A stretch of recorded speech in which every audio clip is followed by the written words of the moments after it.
Ladies and gents, boys and girls, I am here to pay my debt. As you can see by the headgear, it is Therapy Monday.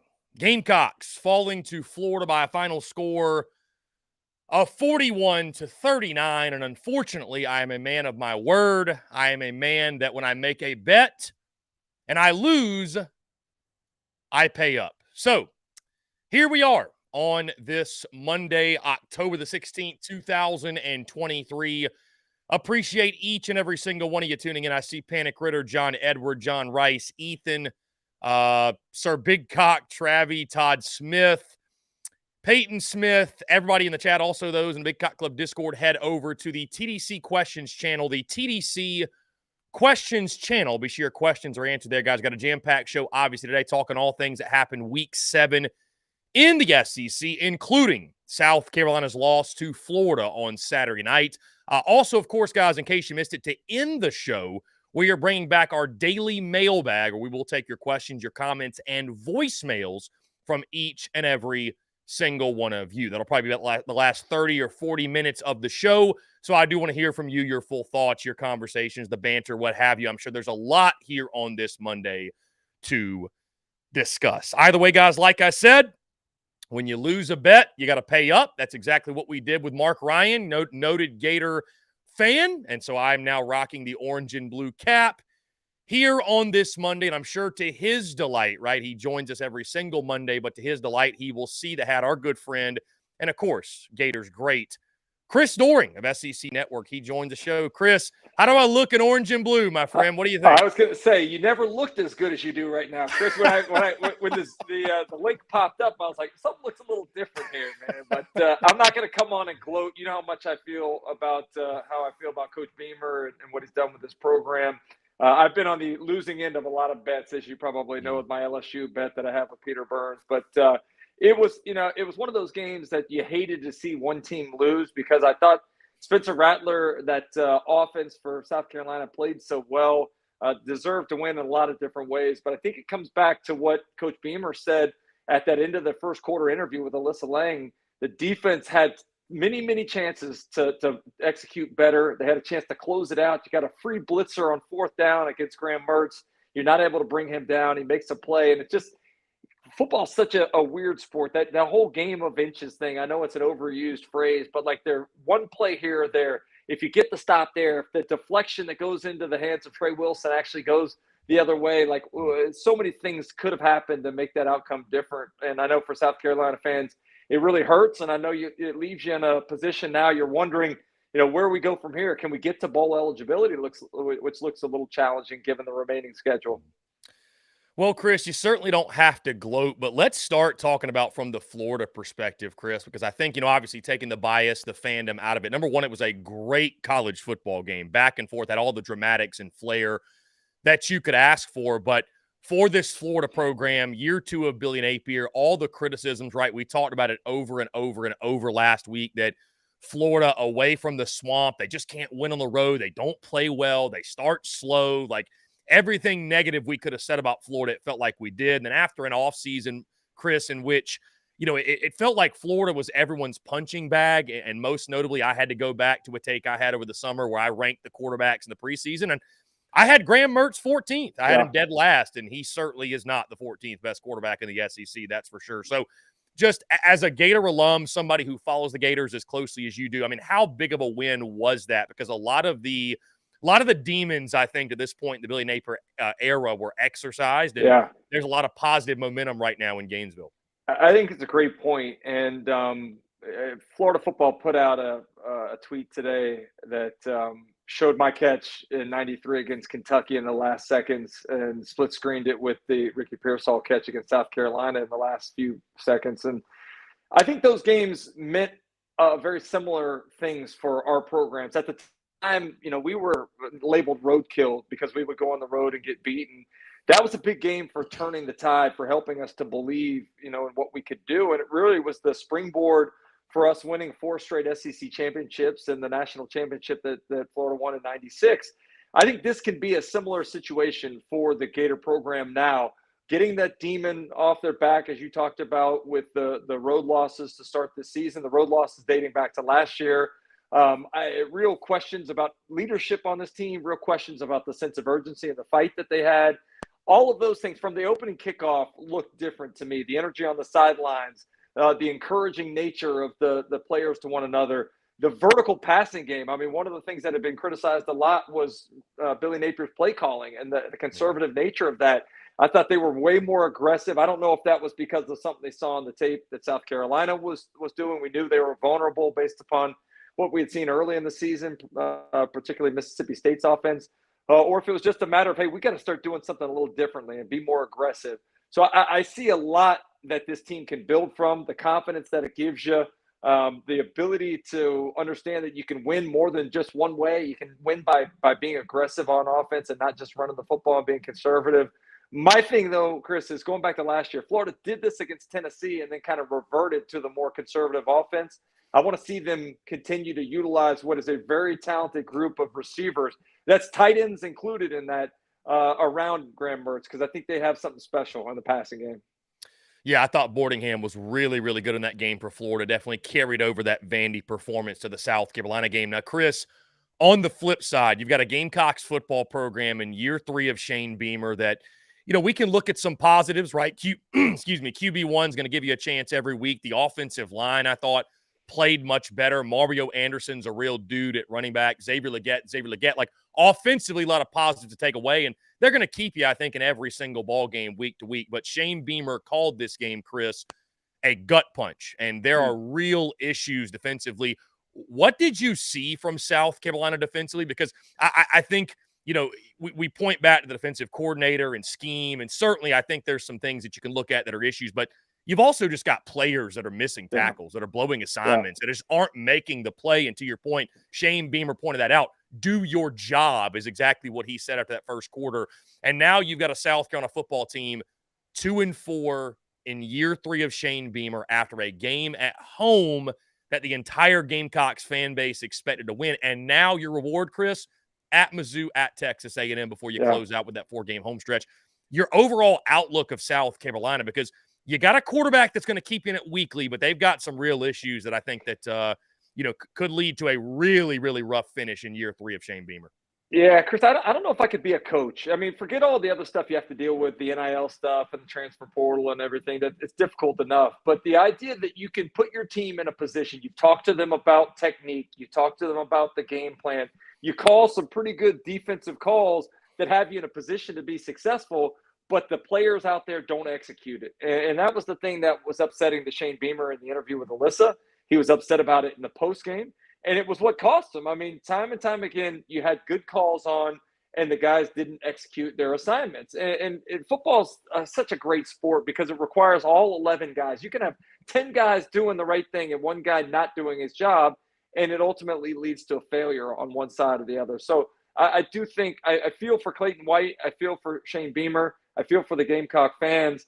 But the only thing you can do is go back to the film and try to learn from it and try to do your job better, because it doesn't get any easier, as you mentioned. I mean, the idea of letting one team beat you twice is certainly something that's scary. If you can't get past moving along from the disappointment of giving up a 10-point lead with less than 5 minutes to go, you very easily could be walking into a situation where Missouri, who's feeling really well about themselves right now, runs you out of Como. So you don't have time to feel sorry for yourself. It's time to regroup and get back on the horse and let's go. Chris, you mentioned the great catch you had, and I did see the tweet, by the way, that Florida football put out there kind of showing your catch and then Ricky Pearsall's catch. I know it's probably tough to rank it necessarily, but in recent memory, where does that game rank for you in regards to most exciting victories or what have you? Because, again, taking the fandom out of it, that was a crazy football game. I mean, there were many times, Chris, in that game, especially that fourth quarter, where I thought to myself, there's no way they get this fourth down. There's no way they make this play. There's no way they make that play. And, I mean, all the things that went wrong for South Carolina, you have to tip the cap to Florida, because I thought the clutch factor and the guts that it took to win that game, you just can't overstate how impressive that was from Billy Napier's team. Yeah, it was as a Florida guy, I try to do as good a job as I can be on air, being unbiased. But obviously, I went to Florida. I grew up a Florida fan. I'm passionate about the Florida program. So off air, it was one of the most exciting endings that I've experienced in a long time. It takes me back, I guess, Antonio Callaway, the catch against Tennessee that he was able to turn up and go the distance to win. The Tyree Cleveland Hail Mary from Felipe Franks a couple years ago. Those would probably be the ones that come to mind. But in terms of what this meant, what it does to depressure, that little pressure valve that you can twist and let some of the steam off, it feels like that was a lot of what you're feeling, both in terms of where this team was, the talk about how bad they were on the road, the talk of how poor the play calling's been. It really takes the pressure off. And instead of dealing in the negativity, now there's a lot of Florida fans that are feeling optimistic all of a sudden about going to Jacksonville in 2 Saturdays and actually winning against the #1 Georgia Bulldog team, which seemed like it was a remote possibility just a couple days ago. Chris, speaking of the pressure meter is up in College Station. Tennessee takes down Texas A&M 20-13. Joe Milton tried to lose it, Chris. It felt like a couple of times he tried to throw the game away, but Tennessee's defense would not allow it. Also, the running game of Tennessee, I thought, really impressive. Obviously, what Jalen Wright and Jabari Small did right, leading the way with 19 carries for 136, 7.2 yards per carry. And then Max Johnson with a couple of interceptions in that game, costly. And then, of course, you had that punt return on the short punt that was affected by the wind. Your thoughts on this ball game? Obviously, it's a huge win for Tennessee on Rocky Top, but you really start to question Jimbo Fisher and his future in College Station after this one. Yeah, let's start with the positives. And you mentioned the special teams play. I thought it was very complimentary football in all three phases. The punt gets downed inside the 1 yard line. Perfect execution by the punter and the gunner. The defense gets a 3 and out, forces a punt, and the special teams takes advantage of the kick and the field position there to go the distance. And that kind of changed the ball game. But the thing, as you mentioned, the defensive effort and the ability to run the ball. If you'd have told me that Joe Milton only completes 50% of his passes and he throws for 100 yards, I would have told you that Tennessee loses by double digits. But the fact that they could lean on the offensive line, run the football as effectively as they did to the tune of 232 yards against what I think is one of the best front sevens in the conference and maybe in college football. They were the #1 defense coming into this game, was a big accomplishment. On the other side of the ball, that what was a liability the last couple of seasons for Tennessee is now a strength. That defense, particularly the front seven, James Pierce has been tremendous all year long. Aaron Beasley as well. But guys up front, Bryson Eason on the interior of the defensive line. You look at Amari Thomas as well at the nose spot. Those guys are difference makers. And they only got 2 sacks, but they pressured Max Johnson every single time he dropped back. Looked like he was getting hit. And even when he wasn't getting hit, you could tell he was sensitive to the pressure, not stepping into the football. And that's what the impact of having a good pass rush is. And so I think this is a team that matches up really well. You go look at the game ahead of them. Alabama's offensive line is the worst in the conference. They've given up 31 sacks. And so the Tennessee defensive line has to be licking their chops a little bit about the prospects of going up against that group and maybe being able to affect Jalen Milroe the same way. But I like when there's a team that has a counterpunch that can win differently in multiple different ways. And I think that's what Tennessee's been able to evolve in. I guess at this point, the counterpunch they need to develop is the ability to throw the football consistently because they haven't done that at all.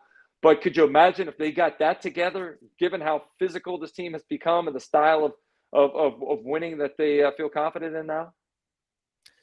Chris, you mentioned Alabama, that offensive line. They escape on Saturday, take down Arkansas 24-21, a game that looked like it was going to get away from the Hogs, but credit them, battle back. KJ Jefferson made some big plays. But like you mentioned, when you look at Alabama, I mean, it's weird to talk about Bama and offensive line struggles and the struggles to the level at which they've had them.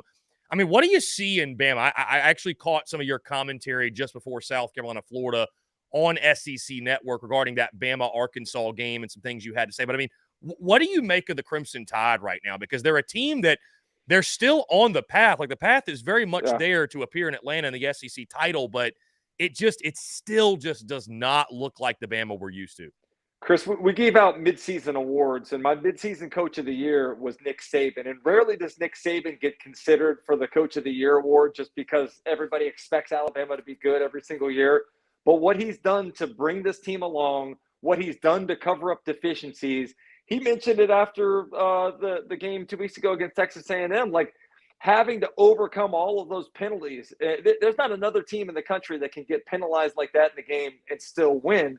Now, I know he'd like the execution to be better, but I think he actually relishes this position. Not being the dominant team that everybody expects to win, being doubted at times, having to encourage young players, bringing them along, watching the progress. Like I feel like he is actually enjoying this season maybe more than some in the past. I do think that they have some deficiencies, primarily on the offensive line, but it's one that every time I doubt them, they prove me wrong, just like they prove everybody else wrong. So it's a game that's in Tuscaloosa. It's a game that Tennessee hasn't had a lot of success in the past historically.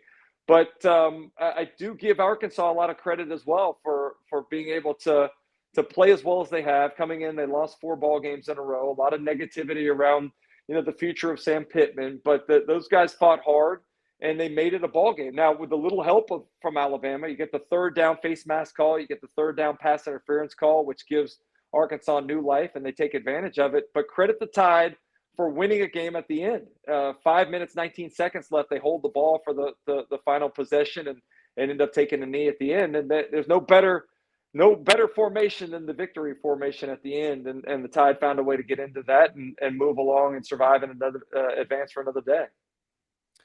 Chris, Eli Drinkwitz was a head coach over at Mizzou that entered this season with tons of pressure, right? I think another 500 campaign, and there was a chance that they may have been making a move and looking for someone else. At least there would have been pressure from that fan base. How impressed have you been with what Missouri has done? Obviously, they get a big win over the weekend, a night game, hostile road environment at Kroger Field. Kentucky goes up 14-0. No matter. Mizzou goes 38-21. They get the W. They punch their ticket to bowl eligibility already. And, of course, now they've got that battle for the Mayor's Cup against the Gamecocks. But how impressed have you been with what Missouri's done to this point? I have been very impressed with them. And I thought this was a game going on the road to Kentucky that they might get exposed, particularly coming off the loss to LSU in the manner that they lost it late in that ball game. They found a way to battle back in this one. They're down 14-0. It's not looking favorable. Eli Drinkwitz calls up the fake punt, which they execute perfectly and take advantage of that. The defense stabilizes until the offense can get going. I thought it was another instance of a 3-phase complementary effort from that team. And much like I mentioned to you, if you'd have told me that Joe Milton completed 50% of his passes and threw for 100 yards, that they would still win, I wouldn't have believed you. If you'd have told me Luther Burden was only going to have 2 catches, I would have told you that Missouri likely lost this ball game by double digits. But they developed so much talent around him. Theo Weiss has been tremendous this year. Mookie Cooper as well. Marquise Johnson. Like, they got some really good players at the receiver spot to complement Luther Burden. And Cody Schrader's been outstanding. So this is a team that I think we all have to start paying attention to, because let's not forget, they played Georgia last year in Como better than anybody, including the TCU game, maybe outside of Ohio State. But they played better against Georgia Bulldogs last season than anybody else in the SEC, for that matter. So I think that becomes kind of an interesting game going forward, particularly with the news of Brock Bowers' surgery and not knowing what his future looks like. Chris, Georgia, kind of a ho-hum performance in Nashville, taking down Vandy. Let me ask you this, Chris. Were you someone in the preseason that did you expect Georgia to go unbeaten on the way to Atlanta? I just want to – did you have that? I did. Okay. I did, only because the schedule looked fairly manageable. On that note, I wanted to ask you, as we sit at the halfway point and you look at Georgia, and they're not exactly a perfect team, but obviously loaded with talent. Brock Bowers now with the injury. We'll see. They've got the bye week to get him rested, ready to go. And it sounds like it shouldn't be that serious. But, Chris, I ask you this. Are you more or less confident after what you've seen after the first half of the season, or the same, that Georgia will finish this season unscathed? Do you think there's some landmines down the stretch that could give the Dogs problems, or do you think that Georgia still is just so much more talented than everyone they play that it shouldn't be an issue? I'd say yes to all of those questions. I do think there are landmines waiting. You look at Florida, looks like a much more viable opponent now. You have to play against Ole Miss, who only has one loss. You got to go up against Missouri that we just talked about there. Tennessee in Knoxville is going to be a challenge now that looks tougher than maybe it did a couple weeks ago after their loss in Gainesville. So I do think it's going to be a challenging stretch for them. I do think they're the best team in the country when they play like they did against Kentucky. The question I have, though, can you get that level of consistency? Can you get back to executing at a high level? Before Saturday's game, Vandy hadn't scored a touchdown against Georgia since 2018, and they scored 3 of them in that ball game. One on defense, or one almost pick six that set them up there in a short field situation. But like, I have questions about them, and I think the thing, Chris, after playing in this league, and I think it's only gotten worse with the addition of Missouri and Texas A&M since I played, but the cumulative effect, the fatigue physically, the fatigue mentally of playing tough game after tough game, tough opponent after tough opponent, that could take a toll as we look at the way the second half of the season wears on. And I don't think the Georgia Bulldogs have that same level of depth that they've had in recent years. You think about guys that have moved on, Jermaine Burton gone, Bear Alexander moving on. There's a number of other players as well. So I do think they're more susceptible now than they've ever been before. But at the same time, I wouldn't bet against them based upon what Kirby's been able to do to squeeze the absolute best out of the Bulldogs the last 2 years. Chris, as we look ahead to the Week 8 slate, it is officially desperation time, I think, for South Carolina as they travel to Columbia, Missouri, the battle for the Mayor's Cup, as I mentioned earlier. And this is one of those games, Chris, you'll notice that anytime you talk about this series, or I do, or anybody does, Gamecock fans are going to grimace a little bit because it's been 4 straight wins for Mizzou in this series. And Eli Drinkwitz, Chris, himself as a head coach, has 4 straight wins dating back to 2019 when he was the head coach at Appalachian State and beat Will Muschamp's Gamecocks. So the hexes are all over the place, but a massive game for South Carolina, right, going on the road. You're only an 8-point underdog, which somewhat surprised me. Mizzou is for real. They're legit this year. Brady Cook, Luther Burden, Pete Schrader all playing at a high level offensively. What are you expecting from this contest? I mean, I think it's always darkest before the dawn, so I will not be surprised if South Carolina has an inspiring effort on the road. We know the culture is really good, but, you know, Shane Beamer and company need to start stacking up some wins in swing games like these because obviously as the losses pile up, it's only going to get more and more bleak in his 3rd season. Well, Chris, you mentioned it's always darkest before the dawn. I think that's especially true for the history of Shane Beamer's tenure there in Columbia. Go back last year. I mean, 2 of their worst performances culminating with that loss in Gainesville to the Gators right before they go out and dominate Tennessee and beat Clemson the next week in Death Valley. Like, nobody rallies the team like Shane Beamer does. And I think, again, going back to what we talked about earlier, you teach from the tape. You say, guys, if we do this, this, and this, we win that football game. And that's part of the maturation process that young players have to go through. There's a ton of really young players that are being asked to play important, meaningful roles and snaps on this team that are going to have some growing pains. So I do think there's a lot that you can look to and keep encouraging these guys. I like the way that Shane Beamer held those guys accountable in front of the TV audience and in his post game. I think you have to answer. If you don't do your job, this is not amateur athletics. This is professional sports. The coaches get paid a lot. Now the players make a lot of money. So you have to be held accountable. And I like the fact that he's expecting that from his guys. At the end of the day, it's a game that they have to go out there and be aggressive offensively again. They've been really I've been really impressed with the play calling and play design, what they've done to cover up deficiencies and shifting some guys around on the offensive line, developing a run game that didn't exist for the first 3 ball games. There's a lot that you have to feel good about from the coaching standpoint. And I just go back and point to those things for our team and say, hey, let's go and change up the storyline. Let's change the narrative and get back on track to like we did after the Florida game last season. Chris, the 3rd Saturday in October only means one thing. Alabama and Tennessee, obviously Crimson Tide, are looking for some big-time revenge after last year. But my question to you, Chris, is this. Can Tennessee, with that running game offensively and that front 7 defensively, we talked about Alabama's struggles on the offensive line, can that duo of run game and front 7 getting after the quarterback, Could that be enough for Tennessee to actually go into Bryant-Denny and make it back-to-back wins over Alabama for the first time in God knows how long? 52-49 last year, Chris. 101 total points scored. I'm not sure we get to 50 this year for the total. I mean, this is going to be a defensive battle. I think you're talking about probably the best front seven in the conference in Alabama going up against one of the best in Tennessee. I think they're third in sacks in the conference. They're one of the best in tackles for loss, one of the best in the rush defense. So I think it's going to present a big challenge, particularly for that offensive line to protect Jalen Milroe. On the other side, can a one-dimensional Tennessee offense beat Alabama? We saw that with Kentucky going to Athens a couple of weeks ago.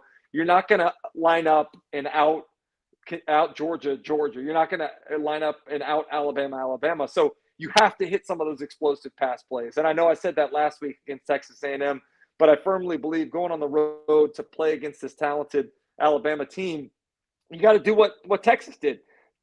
Quinn Ewers has not thrown the ball on the deep throws as well as he did leading up to that Alabama game, nor since that Alabama game. So maybe you find a little magic, little spark, lightning in a bottle there. You create some of the downfield explosive plays that haven't been there. That starts with Joe Milton being more accurate, and it starts with the receivers catching the football. They haven't done a very good job either. So I do think they have the ability to go in there and win the game. Every time I doubt Alabama, they prove me wrong. So I'm not sure if I'm ready to go on record picking the upset again. But I think it's a much more compelling game now that we've seen the improvement, the physicality on the offensive and defensive lines for the Tennessee Vols. Yeah, Chris, I think the spread in that one opened as Bama as double-digit favorites, which really, really surprised me. I think that's going to be a really tight ball game, like you mentioned. Chris, in closing, LSU Army shouldn't be a contest. Arkansas, Mississippi State is the battle of the cellar dwellers. So we'll close out with Auburn, Ole Miss. It's a really intriguing game. Auburn got worked at LSU, which wasn't totally shocking. Obviously, Bayou Bengals had their way with that Auburn defense, but here comes Hugh Freeze and the Tigers at home at night. 13th ranked Ole Miss comes in. I think we can expect a really, really fun one this game. Ole Miss did have extra time to get ready coming off the bye week, but your expectations for what should be a raucous Jordan Hare on Saturday night? Yeah, more importantly, the extra time as opposed to getting ready, it's getting healthy. I mean, Jackson Dart wasn't healthy against Arkansas. Trey Harris hadn't been healthy since the Tulane game. Getting those guys back to 100% is important. I don't know that Auburn can score with anybody. I mean, going back to how they upset LSU, there was no way they were going to win that ball game. Even if the defense holds LSU to 31 points, you think Auburn's going to be able to score 32? I just don't see that. And I think the same is true for this Ole Miss game. You can do a great job in limiting the Ole Miss offense to 28 points, but I don't have faith that Auburn can score. They're limited in the passing game. The run game has not been as successful as we thought it was going to be. I do know Hugh Freeze is highly motivated to go back and beat his former team. But at the same time, I think he's highly frustrated too, knowing the limitations of this roster and having to try to coach around it. Just very little explosiveness if you go back and look at the game on Saturday against LSU or for the entirety of the season for that matter. Chris Doering of SEC Network does a fantastic job. Chris, I appreciate you taking the time on a weekly basis. And again, congratulations to your Florida Gators, and soak it in, my friend, because I can't promise I'll ever be back in orange and blue ever again. But either way. That's all right. We'll take it. You look good today, man. But I appreciate you paying up on the bet. Yeah, man. Hey, we'll talk again next week, Chris. I appreciate you. Take care. See you, buddy. Yeah, man. Good stuff. Great stuff there from Chris Doering. And again, guys, in all seriousness, always value his commentary, his insight, the banter, obviously back and forth. And looking forward to a fun, kind of a lighter SEC slate in Week 8, but a fun Week 8 SEC slate nonetheless. Guys, we're going to jump into a quick break. On the other side, it's Therapy Monday. I'll talk all things Gamecocks 41-39 loss to the Florida Gators and give you all my full thoughts, reactions, breakdown, analysis, all that good stuff and more here on this Monday. All that and more, guys, on the other side of this break. You're tuned in to the Daily Crow. The Daily Crow is brought to you by our friends at Carolina Cigars. Carolina Cigars has been in operation since 2008, recently taken over by the Peterson family in 2020. Whether you're new to the cigar scene or whether you've been enjoying cigars your entire life, Carolina Cigars has the expertise and knowledge to make your visit to their shop enjoyable. Stop by for a fine cigar and experience their classic cigar lounge where people come together, share conversations, and become friends. So if you're into cigars and you're on Hilton Head Island, you really do need to go by and see them. They offer same-day shipping nationwide, free delivery island-wide for weddings and all special occasions. They're also proud to offer premium cigars at 9 outside humidor locations around Hilton Head Island, and they have special events throughout the year as well. They want to talk to you. They want to engage. They want to share with you their cigar selection they're very proud of and their beautiful cigar lounge. When you're in the Low Country, there's only one place for cigars. That's Carolina Cigars, and there's only one place I get my cigars. That's Carolina Cigars, Hilton Head Island's premier cigar merchant. Come and share your passion. It's all here at Carolina Cigars. Give them a follow on Instagram at Carolina_cigars, or give them a call today at 843-681-8600. That's 843-681-8600. Smoke them if you got them, and tell them that Chris from the Spurs Up Show sent ya. The Daily Crow is also brought to you by our friends over at A1 Air Quality Consultants. Headaches, coughing, running nose while in the office or just in your home, call A1 Air Quality Consultants to have your air checked today. From Columbia to Asheville, Anderson to Charlotte, they are your breath of fresh air for all of your air quality needs. Be sure to give them a call or shoot them a text today at 864-619-2092. That's 864-619-2092. You can also contact them via email at a1airqualityconsultants@gmail.com. Be sure to check them out. We thank A1 Air Quality Consultants for their love and support of the Spurs Up Show, and tell them that Chris from the Spurs Up Show sent ya.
Marshall Dougie, ho.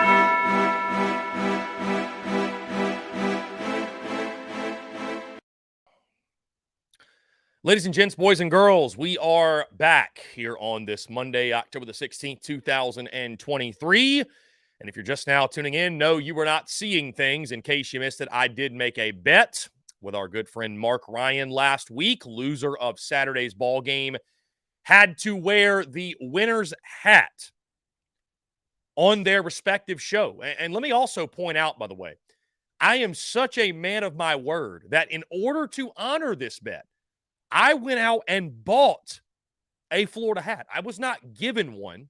I was not gifted one to honor the bet.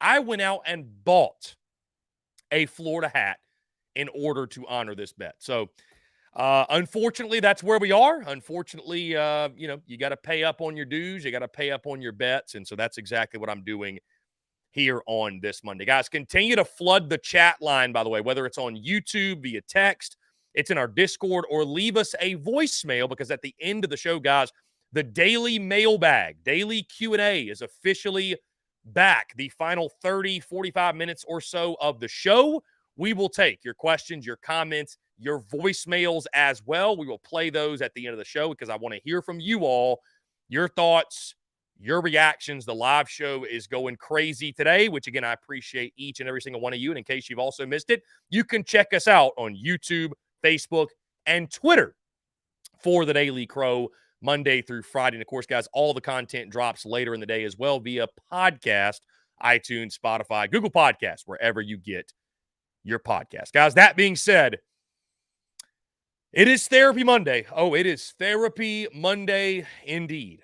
Our top takeaways from South Carolina's 41-39 loss to the Florida Gators. And I first start with this, guys. Why is it that every single time South Carolina loses a football game, Shane Beamer's post-game comments make headlines? Why is that? And I know Gamecock Nation will jump to the forefront in defense of he was holding players accountable, he was saying this, he was saying that. And guys, because admittedly, when I heard those post-game comments, maybe because we were so fresh off of the loss and I was not ready to really process it or think much of it or what have you, but admittedly, Shane Beamer's post-game comments didn't really irk me or annoy me or spark anything in me immediately following the game. Then I went back and watched and listened yet again. And one of the talking points, guys, one of the things I've talked about previously that I'll bring up yet again, Shane Beamer is a young head coach, right? Shane Beamer's just in his third year as being a head coach.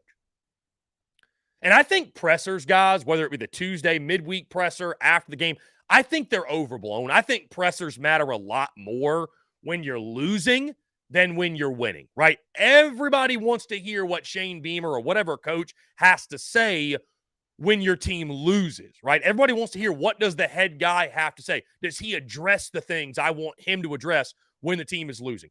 When the team is winning, what you say really doesn't matter all that much. The press conference is kind of just a footnote more than anything. But we've talked about this before. Shane Beamer is still figuring out how to deal with the media. And I don't know if Shane Beamer needs to take some deep breaths or count down from 10 or just have some sort of zen, do some yoga, whatever he needs. A moment of silence, a moment of stillness before he gets behind the microphone. Because every single time South Carolina loses a football game, it just feels like Shane Beamer is saying something that makes headlines. And I'm not saying it's all his fault, but you have to know, as the head football coach, whatever you say can and will be used against you. Especially when you're a guy like Shane Beamer. That, guys, there's nobody better in the presser. From the Gamecock perspective, there's nobody better in the presser than Shane Beamer is, right? He's jovial, he's jubilant, he's celebrating. He celebrates like a fan would do. But he's also petty and gets upset and gets emotional after losses like a fan would do.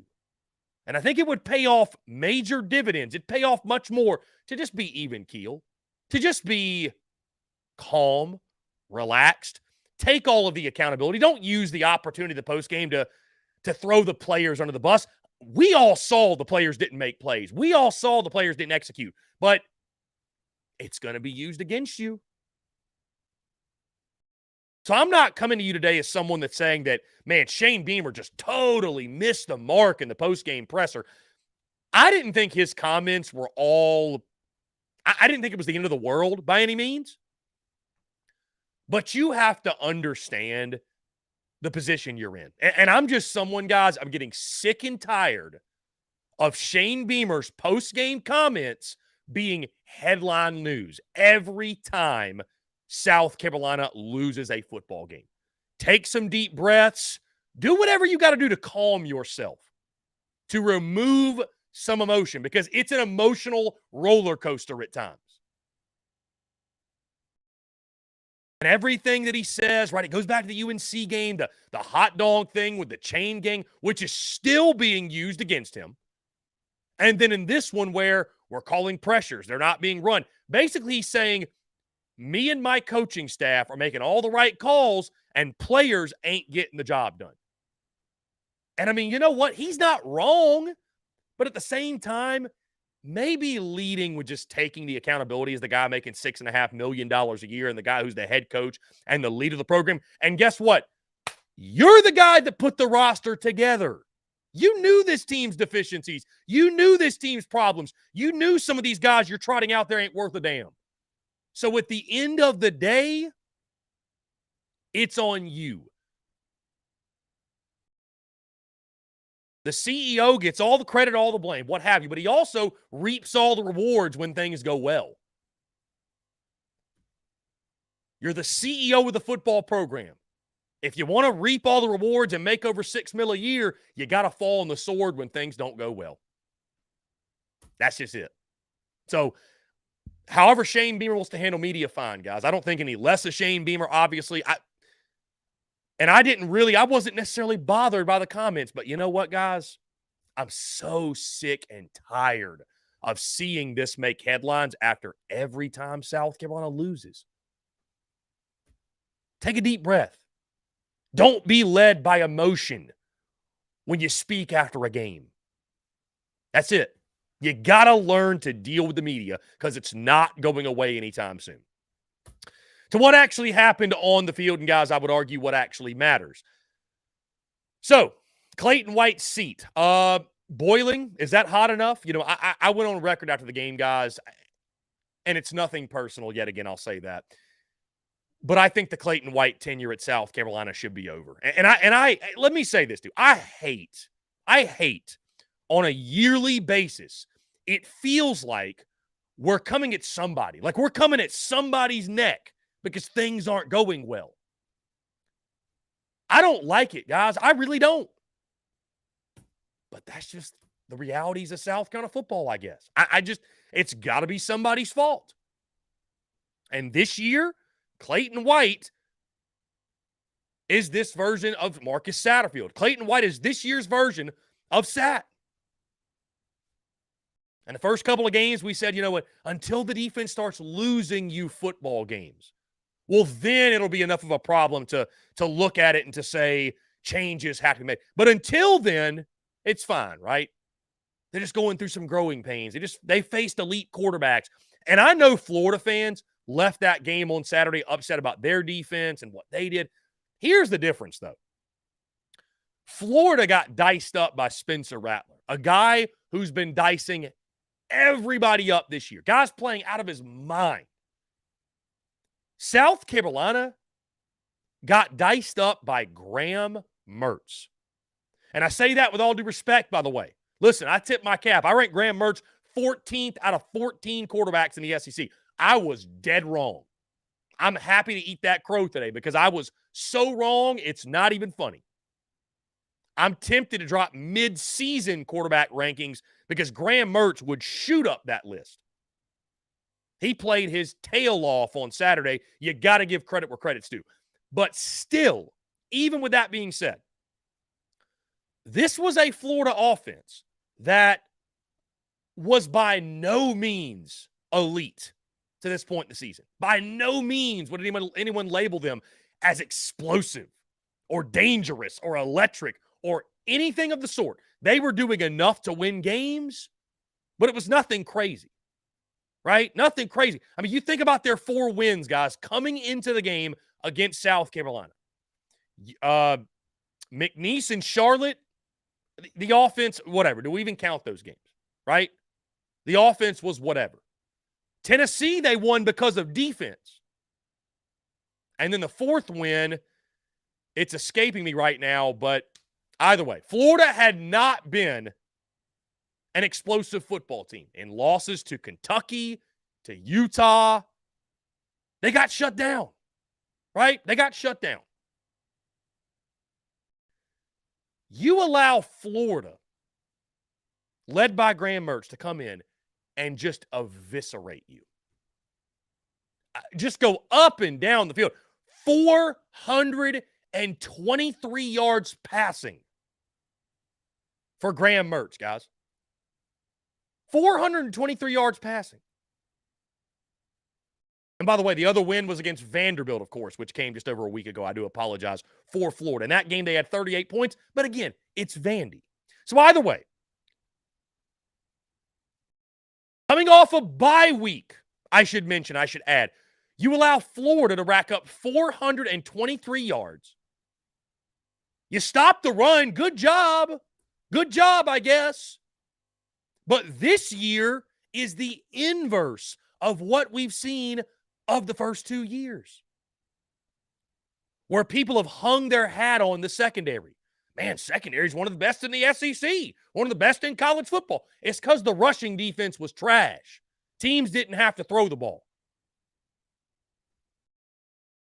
Guys, at the midway point, it's mind-blowing to me how bad this defense is when the rushing defense has improved so. But, guys, these teams aren't having to run the football when explosive plays in the passing game are there for the taking. So I'm hesitant to give the rushing defense all that much credit. Because I honestly, guys, I don't think this defensive line's very good still. Couldn't get pressure on Graham Mertz. This defensive front, guys, you could argue is FCS level. Linebackers missing tackles every other play. Hey, give Debo Williams credit. Kid plays with heart. God, he misses tackles left and right, though. Linebacker positions at efficiency yet again. And then the secondary. God forbid we talk about the secondary. I don't know what's happened to Nick Emanwari and DQ Smith, but Lord, nowhere near what they were last year. And also, put some of that blame on Clayton White because they're being asked to do things they're not equipped to do. DJ Swearinger on social media, Savell Newton on social media, many have spoken on this. They're not cover guys. Putting them in coverage is a recipe for disaster, and we saw it all day on Saturday. Marcellus Dial done a fortune? Yeah, right.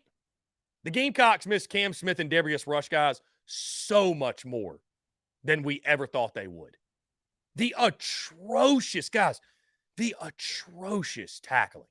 Like, I know there's a lot of technique in tackling and playing the game of football, but in tackling, it feels as if a lot of tackling is want to, right? Putting your body on the line to make the play. And some of that tackling down the stretch, especially on those 4th down plays, just downright pathetic, guys. Just downright pathetic and embarrassing. Embarrassing. That's what this defense is right now. It's embarrassing. It's nothing short of embarrassing. Poor tackling, blown coverages, missed assignments, and then you got Shane Beamer coming out in the postgame saying, well, we're calling this and they're doing this. What is going on? If things are in this much of disarray, Clayton White should be gone today, guys.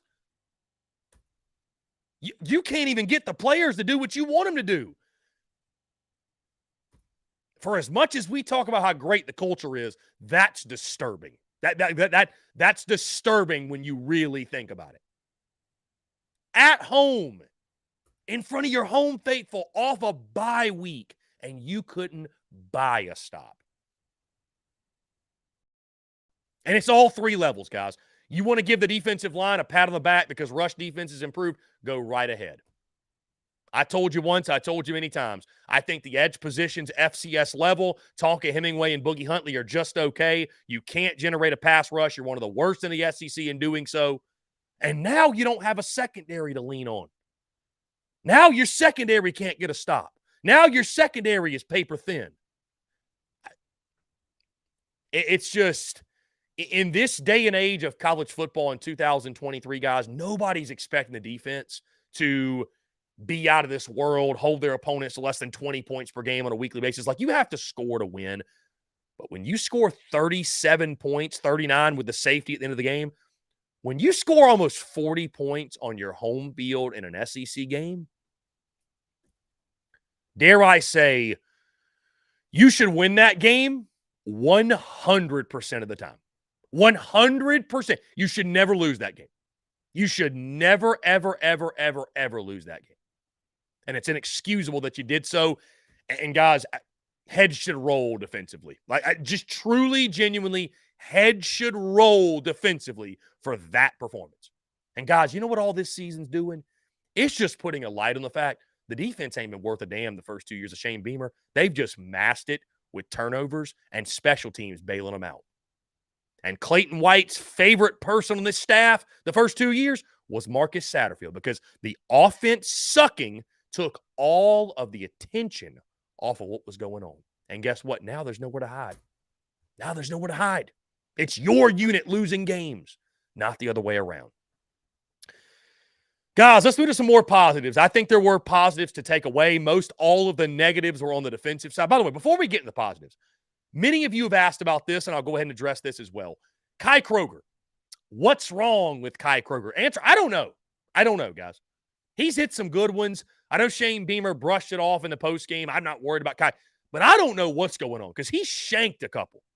And he set the bar, the expectations, extremely high at end of season last year when he was basically a superhero back there kicking the football, right, against Clemson when he downed it inside the 5-yard line, what felt like 10 different times in that game, throwing touchdowns in the bowl game and all throughout the season. So people expected, Kai Kroger to continue that torrid pace of play.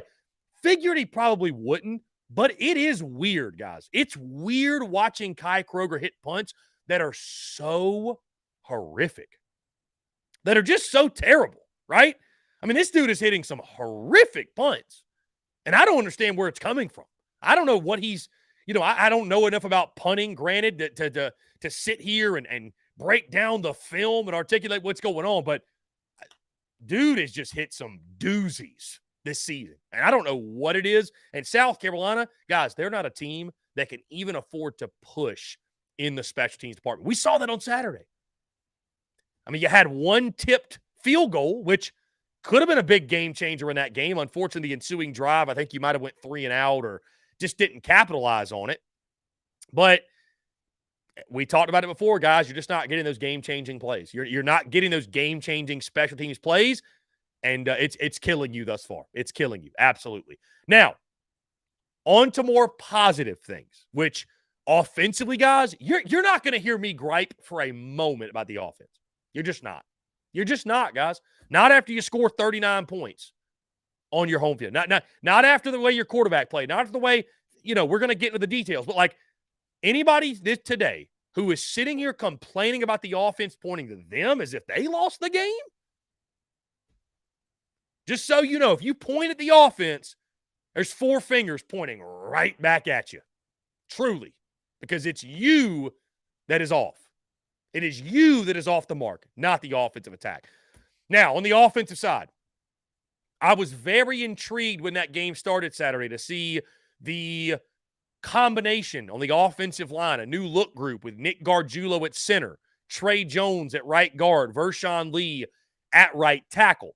And, of course, they mixed in Trovon Bowe, who had a fantastic block on the Mario Anderson touchdown run, which he was a pulling guard and pulled around and blew up his guy. You did have the bad snap by Nick Gargiulo, which was a really unfortunate thing that happened because you did have a drive going and that sort of blew it up. But all in all, guys, I think you can see the progression with this unit. That does not mean they're perfect. That does not mean that, Spencer Rattler, there's still times, obviously, he's running for his life and it's happening too often. But they are continuing to get better. You can see the signs of life. You can see there's signs of hope there, especially you look at the running game, guys. South Carolina rushes for over 100 yards again, which it's crazy to think you rush for over 100 yards and you lose again, right? But either way, you're getting a run push. Spencer Rattler is getting more time to operate.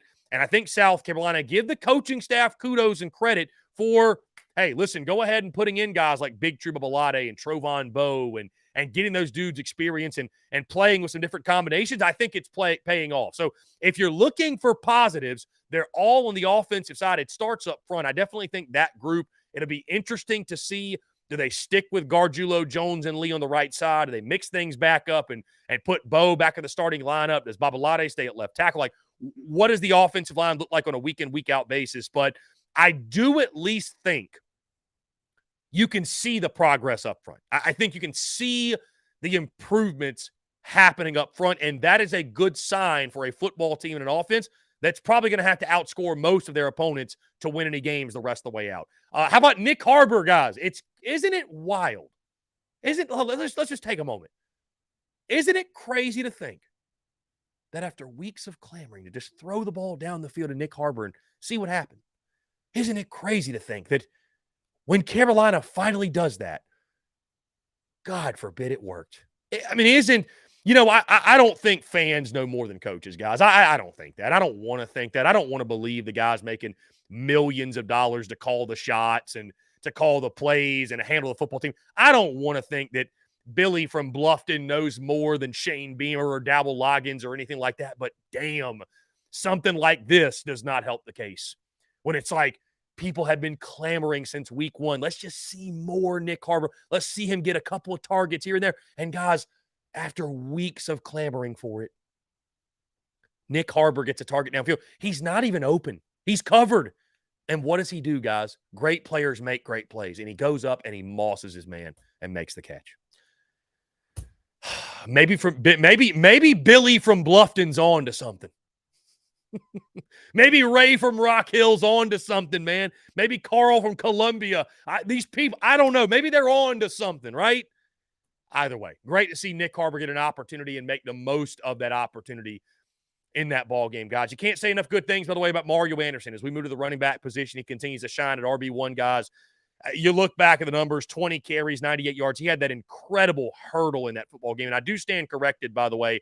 He did not have a touchdown run, which is shocking, which is absolutely stunning. I almost feel like I'm not looking at the right statistics, but he did not have a touchdown run in this football game. Had a couple that got right down to the goal line, but unfortunately he was not able to or was not the beneficiary of the touchdown, if you will. Either way, Mario Anderson, guys, was fantastic. You saw the explosiveness. You saw the tough nose, hard nose running, which we talked about, guys.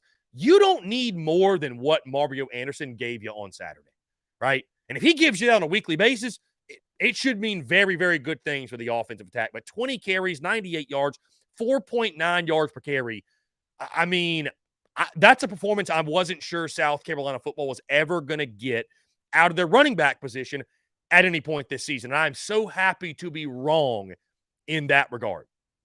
He was fantastic. Also, 2 for 23 and a touchdown catch in the passing game. So he was dynamic, guys. I'm at least happy that this coaching staff has finally come to realize Mario Anderson is the clear-cut RB1. It's not even close. And what a job thus far by him, man. I mean, again, a hard-nosed, physical runner, tough runner. He doesn't fall down on initial contact. He's got – when he hits the hole, guys, I mean, he really does remind me of a Corey Boyd. Like, he hits the hole with a bad attitude. He hits the hole with a ferociousness. And when you have that type of running game, you have that type of ball carrier, it's going to spell really, really good things for your offensive attack. Now, with that being said, Shane Beamer, in his Sunday teleconference, did apparently say, I did not realize that Mario Anderson dealing with some sort of injury. So, fingers crossed he can go in coma, because if he can't go, it's going to be really tough once again for that Gamecocks running game. But either way, the performance against Florida, outstanding. The hurdle was electric, and glad to see Carolina's got their RB1 settled. Guys, I mentioned what more good things can you say about Mario Anderson? How about QB1? How about Spencer Rattler? I mean, week in, week out, this dude puts on the Superman cape and just finds a way to keep his football team in the game. Where, we get so tired of the question because it's like it's a silly hypothetical. Why ask it? But truly, like, where would Carolina football be without Spencer Rattler? And I know many of you say, Chris, what about Lenoris Sellers? What about Luke Doty? Guys, let's put some respect on what Spencer Rattler's doing, man. I mean, he is out of this world. He is doing everything in his power on a weekly basis to give South Carolina a chance. He's doing everything he can do. And as I said earlier, if you're pointing at Spencer Rattler, if you're pointing at the offense and you're blaming them, I don't even want to talk ball with you. The conversation stops. The convo stops. Because Spencer Rattler, he has to play nearly perfectly every week to keep South Carolina in the games. And sometimes that's not even enough. Exhibit A on Saturday. And yet he just continues to do so. Guy's making himself a ton of money this year, that's for sure. Guys, you look back at this game, something I thought got lost in the shuffle. One of the most disturbing things are the year one mistakes that are happening in year three. The lack of discipline. 9 penalties for South Carolina, guys, in that football game. 82 yards of penalty yardage. Like, why are these things happening? I think most everyone that follows South Carolina football, that talks South Carolina football, that's a fan of South Carolina football, and many of those outside the program as well that just talk SEC or college football nationally or what have you, I think most feel like Shane Beamer's the guy in Columbia. I think most feel like Shane Beamer's the answer for South Carolina. Most feel like Shane Beamer's doing great things and will continue to do great things at South Carolina. But there's no denying, guys, it doesn't look like how it should in year three. It just doesn't. It flat out doesn't. And I know, guys, that 2019, 2020 was a disappointing season, and there have been so many disappointing seasons of Gamecocks football. But like, when you factor in the momentum that started to be built after the 2021 season, when you picked up Spencer Rattler and Juice Wells, building off of that season, winning a bowl game, the way you closed out that regular season, beating Auburn, beating Florida, etc. Then year two, you struggle. You know what the problem is, but you identify the problem and you nip it in the butt, that being Marcus Satterfield. You get him out of there. But a season in which you beat Kentucky and Lexington for the first time in a decade. You beat Texas A&M for the first time ever. You do the unthinkable. Back-to-back top 10 wins against Tennessee and Clemson. You have all this momentum. Even after you lose guys in the portal, even after you have roster turnover, you have all this incredible amount of momentum coming into year three. And you sit at 2-4 overall. After a loss to, guys, a Florida Gators football team, I don't think there was a Gamecock out there that was picking that game as a loss. Hell, I got labeled as, a pessimistic asshole for putting the Florida game as a toss-up. No way, bro. That's an automatic win. At Willie B? No way. This has got to be one of the most disappointing seasons. And we're only halfway. It could turn around. But to this point, it's got to be one of the most disappointing seasons of Gamecocks football in recent memory. Because of the expectations. Because of the hype. I mean, even myself, guys, who had conservative expectations, picked 7-5. I thought 6-6 was more likely than 8-4. I made 8-4 the best case scenario yet again. And What do you know? But, man, I didn't think it would look like this. I just didn't. I did not think it would look like this. And, guys, especially when you look at this first 6 games, and we're going to talk tomorrow, by the way, midseason report card. We're going to break everything down. You've lost 2 games to North Carolina and Florida and looked abysmal in both showings. You've lost 2 games to North Carolina in the season opener and Florida in this last one, in which you had extra time to get ready. North Carolina, you had the entire offseason. You had all the fall camp. And then Florida, you had a bye week, and you come out and do what you did. That's disturbing, man. It's year 1 mistakes that are happening in year 3 of Shane Beamer. It does, like, no matter what you think, no matter what you say, it's the best 2-4 football team in the country. Shut the hell up. Shut up. Dude. That's absurd. If anybody says that, just shut up. Just shut up. Anyways, absurd to say something like that.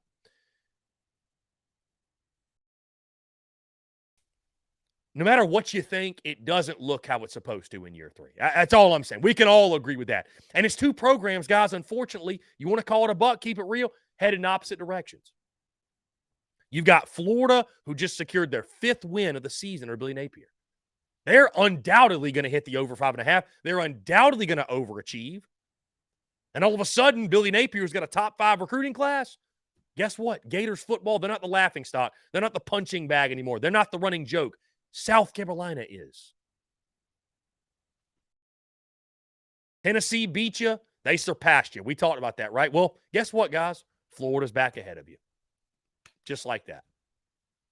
You can't argue otherwise. You can't argue otherwise. I saw some people on social media, these 2 teams are still on the same playing field. No, they're not. No, they're not. They're not. They're absolutely not. They're absolutely not. Nope. Sorry. They're not. And if you don't like it, well, you shouldn't have had 2 weeks to prepare and then lost to a Florida team that most would label as a middle-of-the-pack SEC team at best. Finally, guys, in closing, where does South Carolina go from here, man?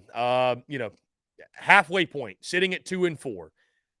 The season had played out, guys, pretty much how I expected, outside of a couple of things, kind of, flipping the North Carolina-Mississippi State game, what have you. But the season had played out how I thought. But I tell you, that Florida game really, really threw me for a loop. That Florida game stunned me.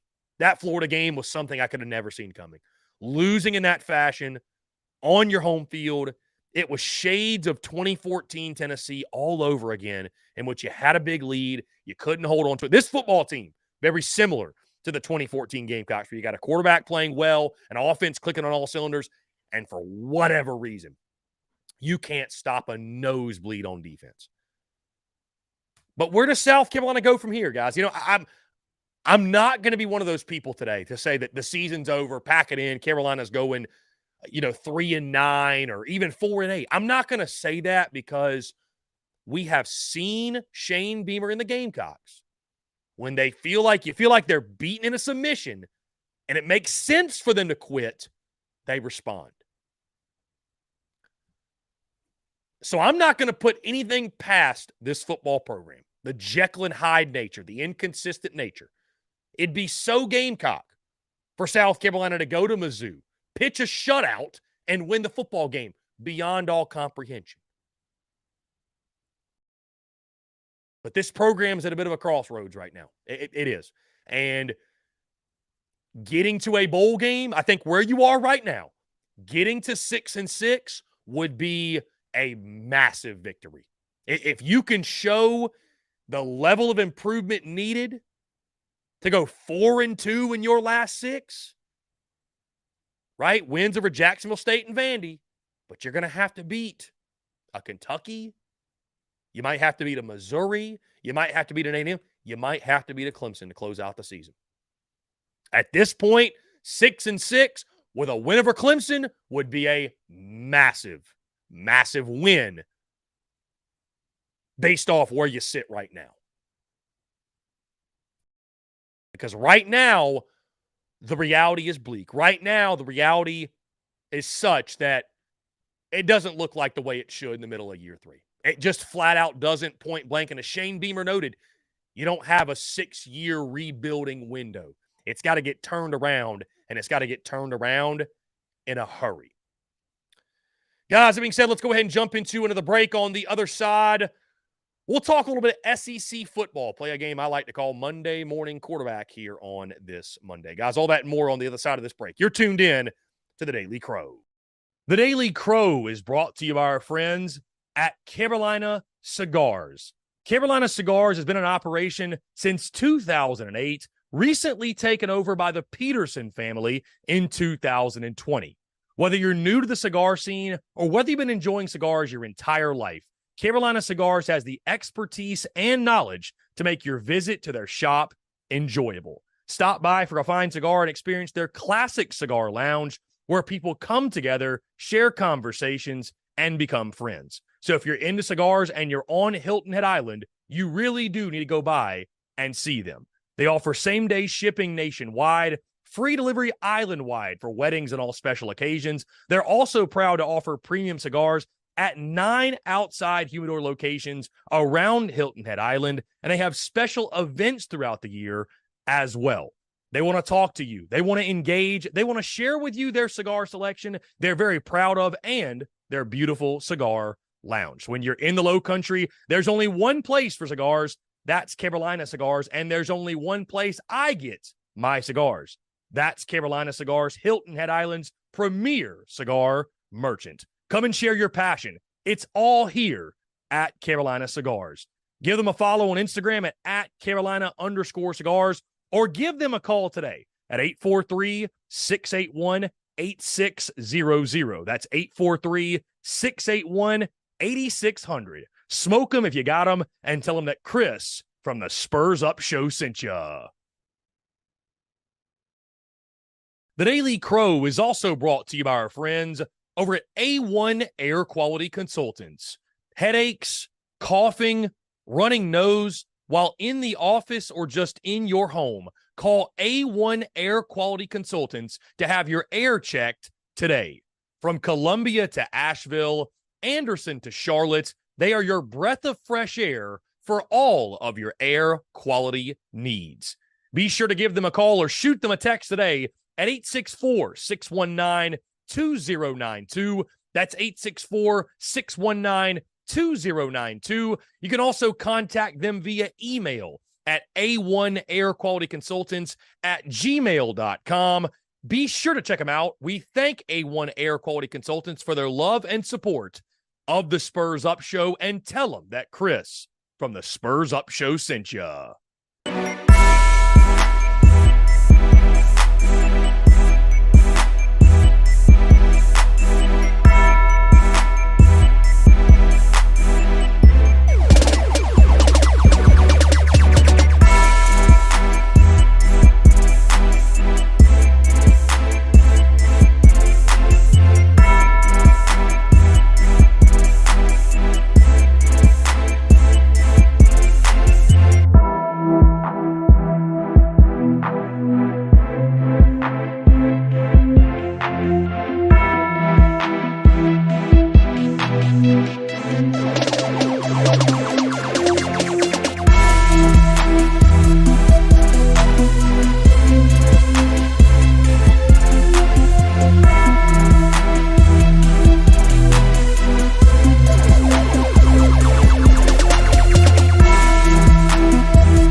Macho Dougie, ho.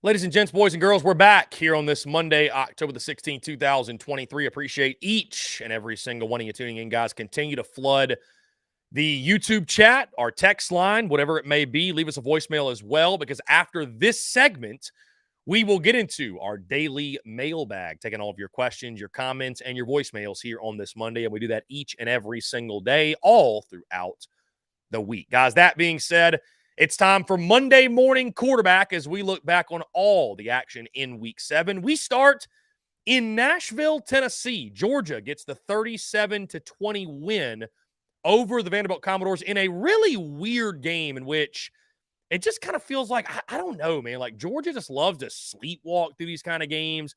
You know, it's 24-7 at half, then it's 27-7. You think, okay, Georgia's going to run away with it. Then Vandy scores 13 fourth quarter points.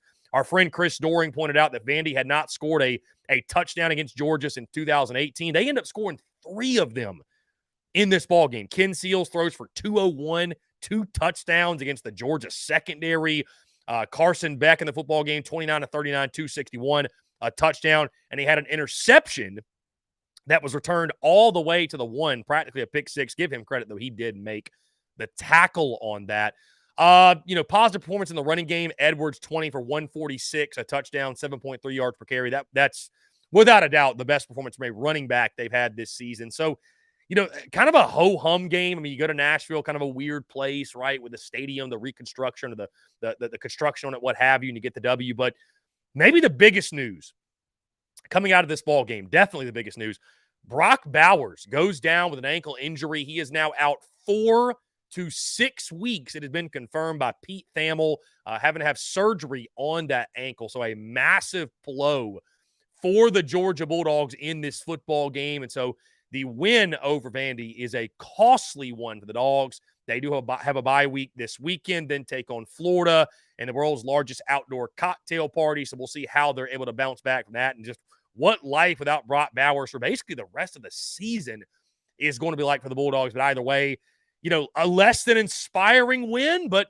Georgia's one of those teams, guys, that they're kind of like a great hitter in the sense that they can just turn it on. Like they cannot practice. They can kind of sleepwalk through whatever. But when they get under the lights, when they get in a game that matters, they can cut it on and be the best at what they do. And I don't know if that's a great recipe for going back to back, winning the national title, but that's what Georgia is doing this season, guys. We move to Tuscaloosa. Alabama holds on and beats Arkansas by a final score of 24-21. Guys, I would say this to Arkansas fans, first things first. I think you have to buckle in and get behind Sam Pittman. I do. I think you got to buckle in, get behind him. I don't know about Dan Enos. I don't know that Dan Enos is the answer. I don't know if Dan Enos is the guy or not. I have my doubts. I really have my doubts. But you got to lock in with Sam Pittman. Because, guys, I don't know who Arkansas would go get. I don't know who's going to be a better fit, who's going to want more for Arkansas than what he wants for the Razorbacks football program. And an inspiring effort, right? I question whether this team had quit or not. Maybe they just mailed it in. They don't care. They know they're no good. They know they have no chance. They're going to pack it up and leave. They have not done that. And that performance Saturday, I thought it showed it undoubtedly, right? Arkansas with outscoring Bama 15-3 in that second half. That game could have just been over. Could have been over, right? Arkansas outscoring Bama 3 in that second half. Almost pulling off the upset. Give Bama credit, by the way. They held on late, ran out the clock. Bama's got real issues, man, on the offensive line. I mean, we keep talking about it. It's hard to believe how bad they are on the offensive line, but they really are. I mean, they've got serious problems. Jalen Milroe was 10 for 21, 238, 2 touchdowns. KJ Jefferson, the guys back to the Arkansas side, a certified dude is KJ Jefferson. Certified dude. flat out, he is incredible, both with his legs, throwing the football as well. And, Bama escapes. They're not the Bama of old. They're not flashy Bama. They're not dominant. They're not better than everyone. But you know what? You keep on keeping on. You keep winning. And it just feels like, guys, that all signs point to it is indeed going to come down to Alabama, LSU in Tuscaloosa in a couple of weeks for the representation for the SEC championship in Atlanta. And, if Bama keeps winning, they get to Atlanta and they have one loss and somehow they stun the world and beat Georgia. Bama's going to get in the college ball playoff. It's going to happen. So they got to figure out the offensive line. They got to get more consistency out of Jalen Milroe in the offensive attack. But, hey, all it is win. Win, baby, win. That's all that matters on a week-in, week-out basis. Tennessee gets a 20-13 win over Texas A&M. Guys, Jimbo Fisher, I think that era's run its course, man. I do. In regards to what Texas A&M is paying him, they're not getting the ROI. They're not getting the return on the investment. They're not seeing what they expected to see from this tenure, from this era. And I don't know what more you need to see if you're an Aggie. I don't know what more you need to see. The inconsistency of the football team, right? 1 week it's the secondary. 1 week it's the quarterback play. 1 week it's just the offense as a whole. It's lack of run game. Like, they've got so many issues in College Station. And you can't point back and say, well, it's because the quarterback's out, right? We lost our quarterback. We lost Wegman. Guys, Max Johnson weeks ago was being touted as maybe he's better than Connor Wegman. And Max Johnson just looks like one of those, old school NFL quarterbacks that has zero arm strength. Like, the dude's out there throwing lollipops, right? And this is a Tennessee football team, that Joe Milton did all he could to try to throw this game away, right? Late interception in the end zone. And Joe Milton did not play well. 11 for 22, 100 yards, a touchdown and a pick. It might be Nico time in Knoxville. And still, Texas A&M couldn't take advantage. Give credit to Tennessee's defense. That front seven, guys, is legit. They're one of the best groups in the SEC. The running game, by the way, at Tennessee was fantastic, right? 19 for 136 for Wright, 12 for 42 for Small. Milton even 8 for 34, and then Sampson 9 for 25. They've got multiple dudes that can beat you in the run game. We'll see if that's enough to carry them into Tuscaloosa and beat the Crimson Tide back to back. But you look at the Texas A&M side, guys. Wins enough. How much more can Aggie fans take? How much more can Texas A&M fans stomach in the Jimbo Fisher era? That was a must-have for him. That flat out was a must-have. I said before the season, I thought 8-4 or worse was probably going to be enough to get him fired. And people want to talk about the buyout. Guys, they've got unlimited oil money. That money don't even matter. If they want him gone, Texas A&M will get him gone. So, tumultuous times in College Station and Tennessee on the flip side, guys. I think you have a conversation at QB, but you got a running game and you can stop the run, and those are two things you can carry with you, both road and home in the SEC, and you can win big with those two things. LSU, a dominant win in Baton Rouge over the Auburn Tigers, 48-18. Guys, I expected another close game like so many we've seen in this series. That was not the case in this one. LSU jumped all over Auburn. It was 17-0 before you could blink, up 20-7 at half, and again, they just run away with it. Love the consistency from LSU, 17-3, 14-14. That's what they scored in each of the four respective quarters. Jaden Daniels continues a stellar play, 20 of 27, 325, 3 TDs a pick. We knew, guys, that if this game became a shootout, there's no way Auburn could keep up, right? Logan Diggs, 18 for 97 and a touchdown. He's been fantastic. There was a reason why South Carolina wanted him so badly and why LSU wanted him so badly and why it was such a big deal when they got him to commit. Peyton Thorne on the Auburn side, guys, 12 for 23, 102.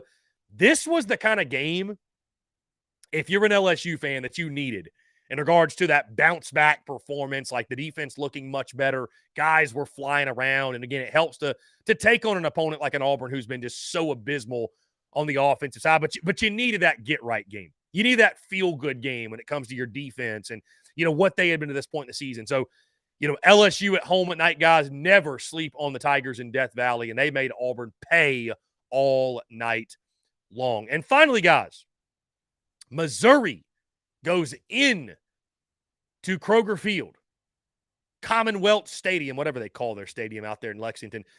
Mizzou with a big-time beatdown of Kentucky, 38-21. Guys, you got to give Eli Drinkwitz a lot of credit right now because he was on the hot seat as much as any out there. And also, to me, guys, we did our drive around the SEC stuff before the season, our SEC team previews, and we had our folks, our good friends over from the Mazodcast on the show. And they talked about, right, the criticisms of Drinkwitz, and he's playing the wrong quarterback. Get Brady Cook out of there. Give credit to Eli Drinkwitz for sticking to his guns and making this thing work, man. Mizzou is 6-1 right now. And Brady Cook wasn't fantastic, right? 19-29, 167, a touchdown, a pick. The running game with Schrader, Pete, Brady Cook as well, right? Schrader and Cook rushed for a touchdown each. The defense was swarming. The defense was all over the place. Devin Leary couldn't get anything going, had 2 interceptions. Ray Davis was good, right? He is Kentucky's fastball, if you will. But, all in all, they held Kentucky in check for the most part. Barian Brown, just 3 catches for 18 yards. I don't even think Dane Key had a catch in this football game. And in a game in which, guys, Luther Burden, only 2 catches for 15 yards, you still find a way to get the job done. Theo Weiss Jr., 6 for 58 and a touchdown. Johnson on the outside, 2 for 44 and a touchdown. Mizzou's a real threat, guys. Mizzou is a really good football team. It's not smoke and mirrors. It's not, they're getting lucky to this. Like, they've played a terrible schedule. Missouri's a good football team. You have to give credit where credit's due. Missouri is a force. They are a threat in the SEC East, and now South Carolina, of course. They face the Gamecocks in the battle for the Mayor's Cup.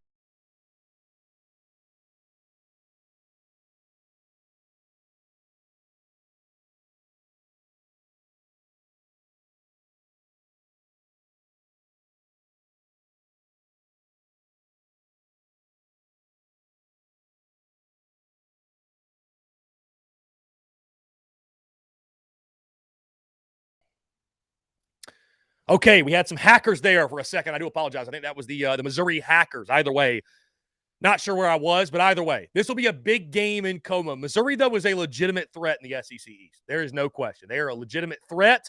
They are for real. It's not because of a soft schedule or weak schedule. Missouri is a football team that is a force to be reckoned with, and this will be a game that you look at from the South Carolina perspective, the Mizzou perspective, the battle for the Mayor's Cup. Going to be really, really interesting as Mizzou tries to continue to extend that streak they have with the Gamecocks, and not a game that can be slept on because, again, this isn't schedule-aided or smoke and mirrors. Missouri, it's time we recognize, is a real threat in the SEC East. Guys, that being said, let's go ahead and jump into another quick break. On the other side, we'll get into our daily mailbag. I want to hear from you, your questions, your comments, your voicemails as well. We'll get into everything. The beauties and the banter here on this Monday. All that and more, guys, on the other side of this break. You're tuned in to The Daily Crow. The Daily Crow is brought to you by our friends at Carolina Cigars. Carolina Cigars has been in operation since 2008, recently taken over by the Peterson family in 2020.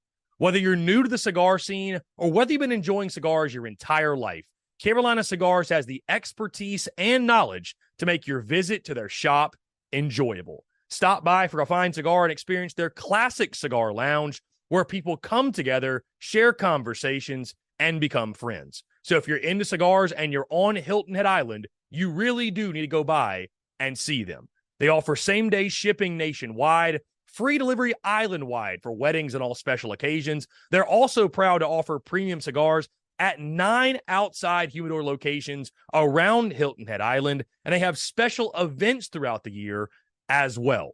They want to talk to you. They want to engage. They want to share with you their cigar selection they're very proud of and their beautiful cigar lounge. When you're in the Low Country, there's only one place for cigars. That's Carolina Cigars, and there's only one place I get my cigars. That's Carolina Cigars, Hilton Head Island's premier cigar merchant. Come and share your passion. It's all here at Carolina Cigars.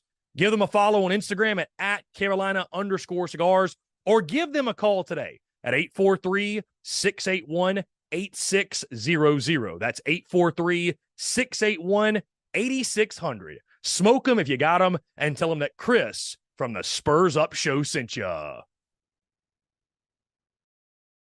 The Daily Crow is also brought to you by our friends over at A1 Air Quality Consultants.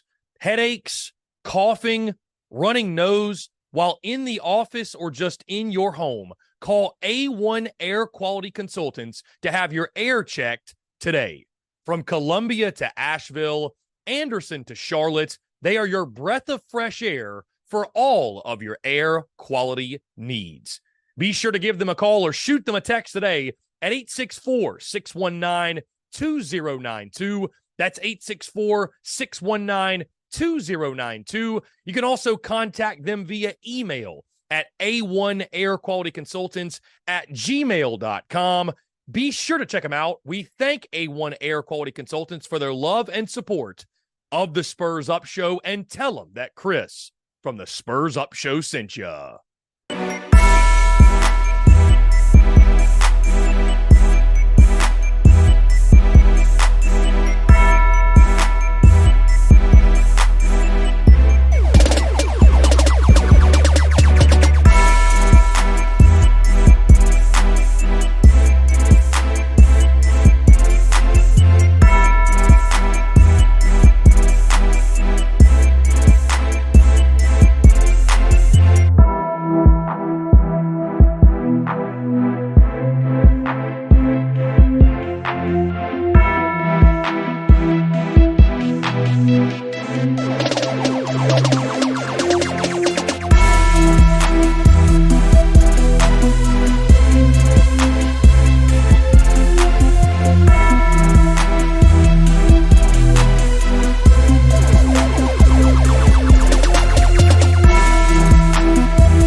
Muscle Dougie Ho.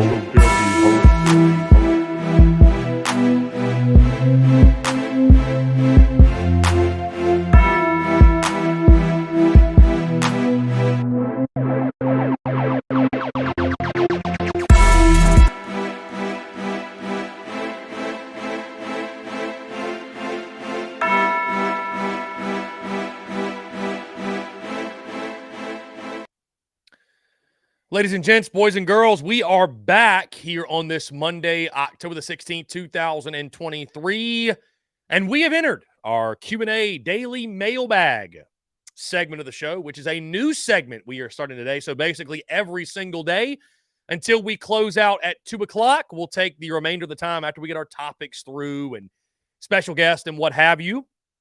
We will jump right into your questions, your comments, and your voicemails. We'll take your voicemails, guys. We'll take your calls live on Saturdays in the post-game call-in shows. But for right now, it is your voicemails. If you want your voice heard, give us a call. Leave us a voicemail. We will play it here on the airwaves. That's exactly where we're going to start with the first ever daily mailbag. We'll go ahead and dive into it. A couple of voicemails here. Then we'll get into all of your comments. Got tons of comments in the YouTube chat. You can also text us as well at 843-790-3377.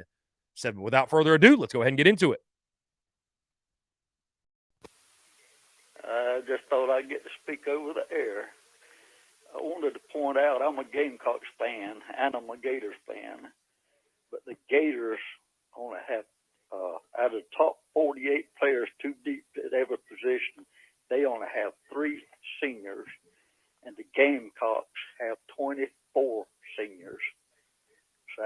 Gamecocks, I don't know what is wrong with 24 seniors to let freshmen and sophomores push them around on the way the offense did.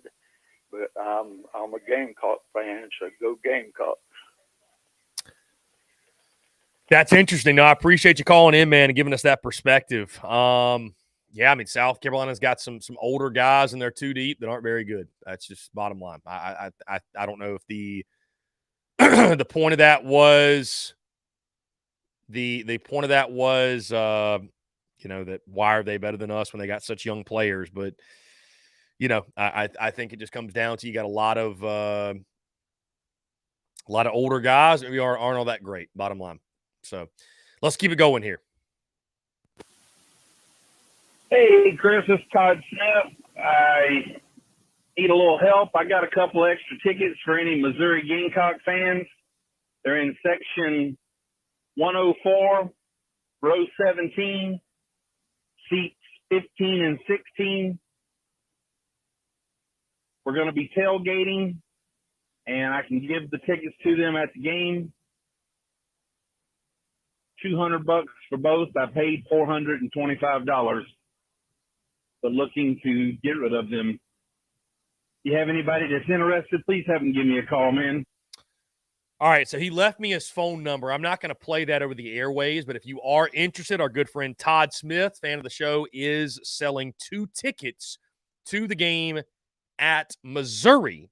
So if you guys are interested, shoot me a DM, and I'll get you in touch with Todd Smith, and we will get those tickets sold. One more voicemail, and then we'll get into your questions. Guys, again, you can call the phone lines. Leave us your voicemails. We would love to play you on the show. Here we go. What's up, Chris? It's Spur Your Enthusiasm. Man, I don't even know where to start, but, we got to keep the dream alive, right? We got to find some way to salvage this season and make something positive. I think back to, last year when we were sitting back and everything was falling apart and offense was terrible and felt like there was no hope then. And I'm kind of hoping that by some God fucking miracle that we find some way to salvage this season. We go the next, I don't know. Wouldn't it just be nice to go 6-0 the last 6 games and beat Clemson and finish 8-4? Hey, we can dream. Not making any predictions, but just something to think about. Go Cox, and good God, please win this weekend. Our friend Bryce, Spur Your Enthusiasm. Appreciate you calling in, my man. And guys, at this point, this season comes down to beat Clemson. That's it. I mean, I think beating Missouri would be the other one because you've got a really ugly losing streak to them, but beat Clemson. I mean, that's it. I hate to say that, but that's what the season's come down to. Just find a way. If you can get to 6 wins, great, but just beat Clemson. Beat the arch rival. Keep bragging rights, and at least make the offseason manageable for Gamecock Nation, but somehow find a way to get to 6 wins and beat Clemson. I mean, that's it. That's it. Because, I mean, guys, you go 6-6, lose to Clemson. Like a 6-6 season's practically a failure anyways, right? It's practically a failure anyways. So, yeah. Anyways, guys, all right, we'll get into your questions. We got a lot of questions to go back through. So let me try my very, very best to get into these. And if you left a question our first hour, for some reason the chat is not showing up.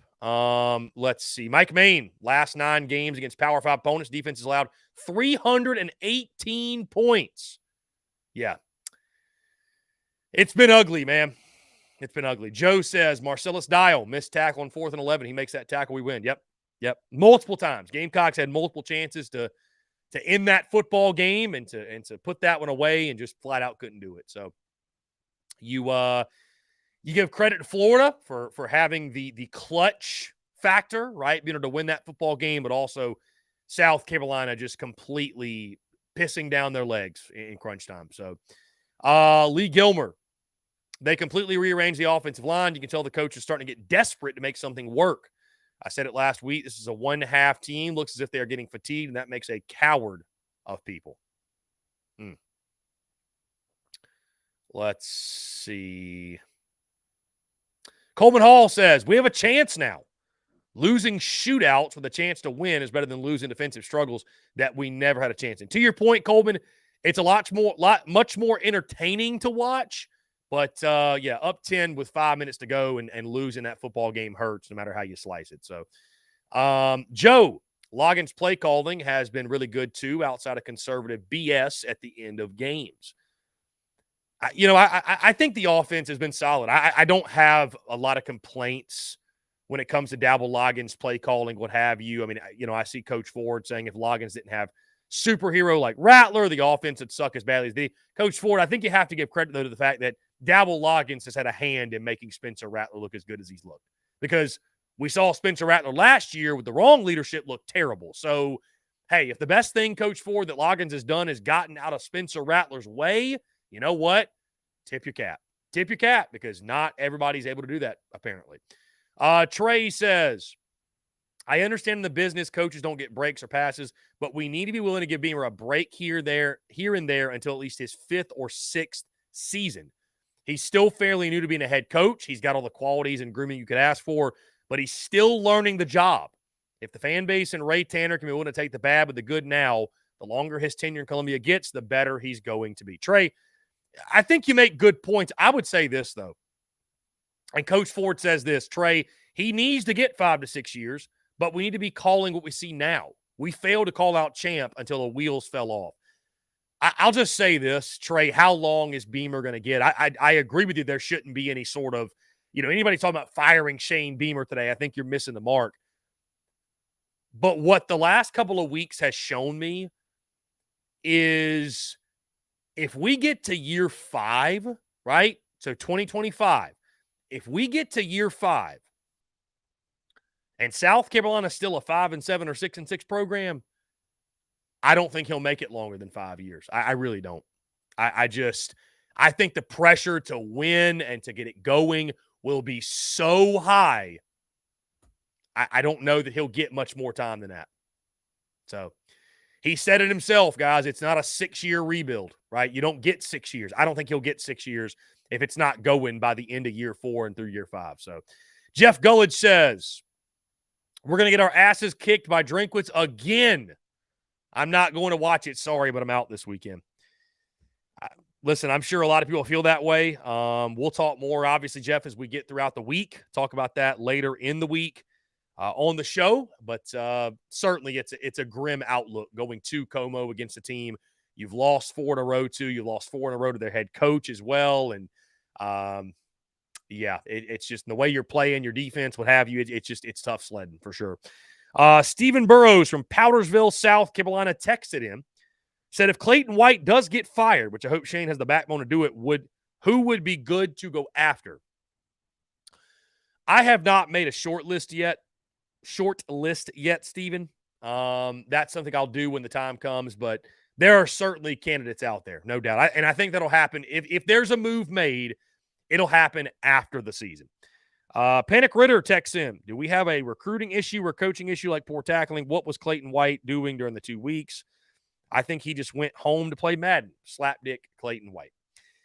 Panic Ritter. Well said as always, my friend. Well said, Panic Ritter. I'll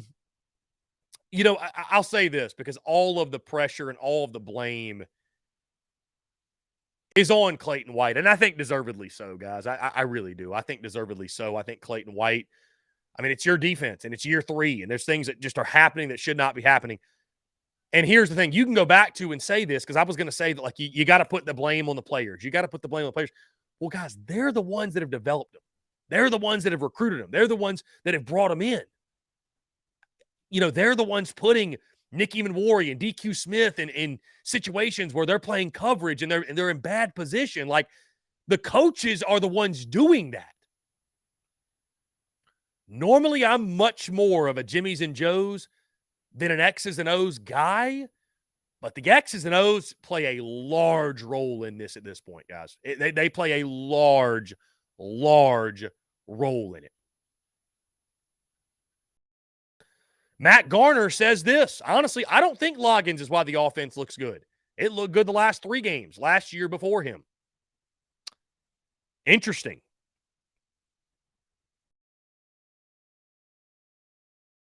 Are there many others that feel this way as well? Are there many others that feel that the offense has nothing to do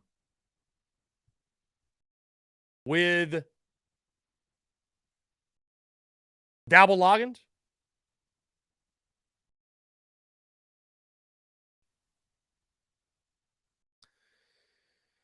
Anyways, guys, let's see. DD Short, we're going 0-2 the next 2 weeks. Imagine 2-6 going into the last 4.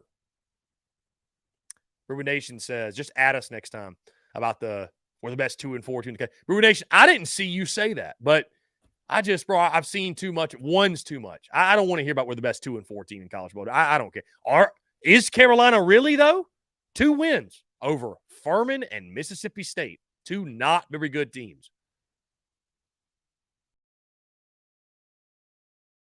Matt Garner, hire a real head coach. Demote Beamer to recruiting coordinator and special teams coach. Get Muschamp as a DC and then hire a real OC. Matt Garner is feeling some type of way today. Matt Garner is feeling some type of way today.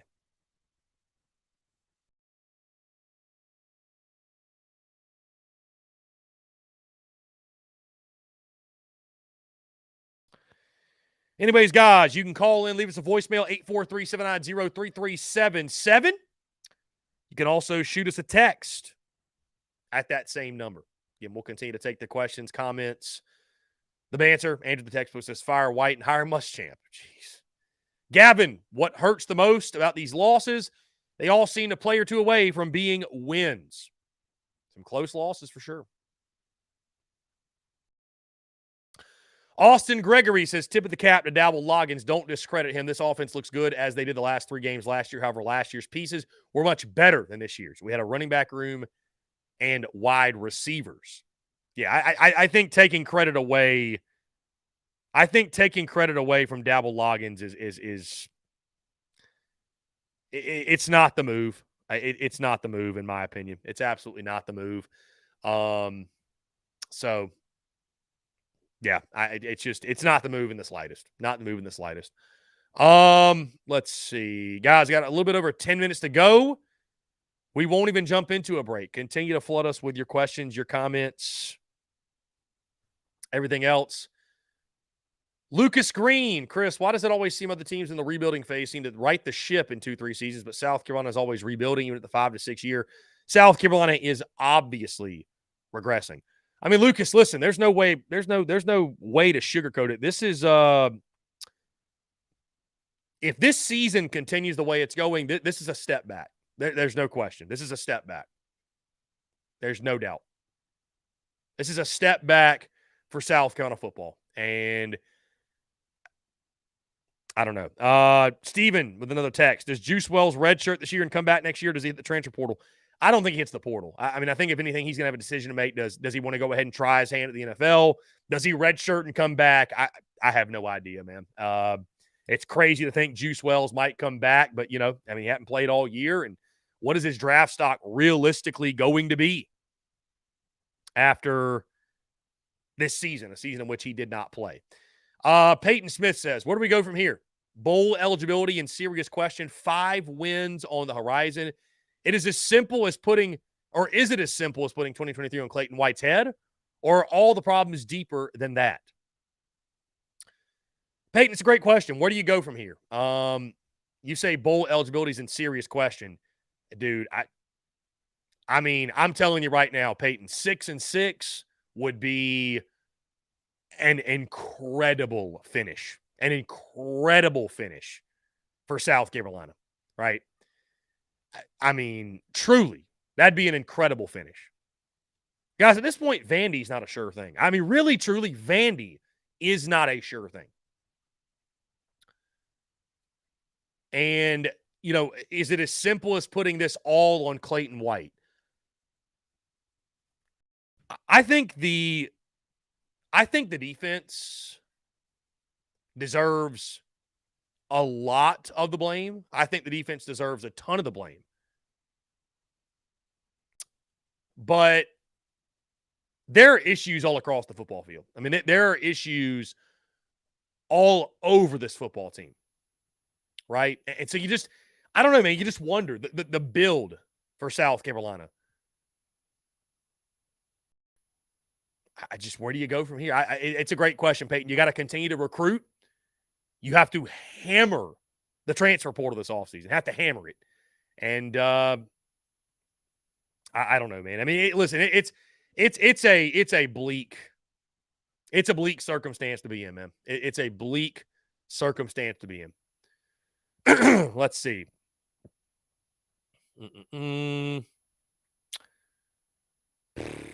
Midnight Rider, minus the Mizzou game, I think y'all can win out.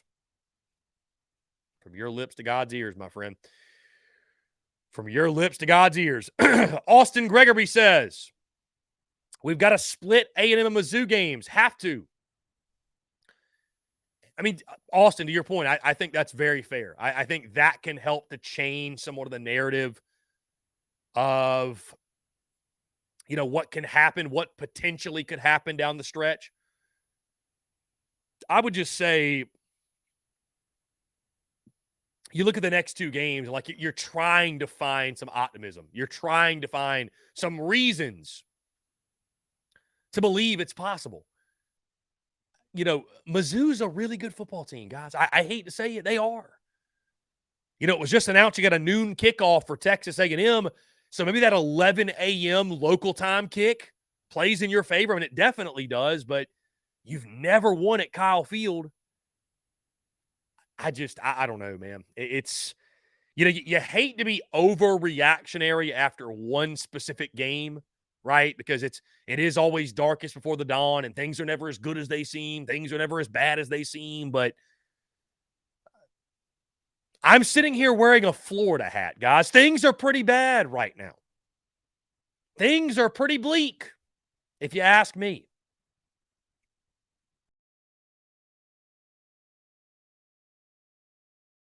Coach Ford, 6-6 is still a failure. I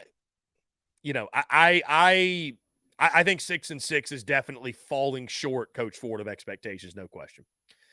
Austin Gregory, Wells went from being one of the hottest names among wide receivers in the draft, possibly being taken after a teammate in Leggett.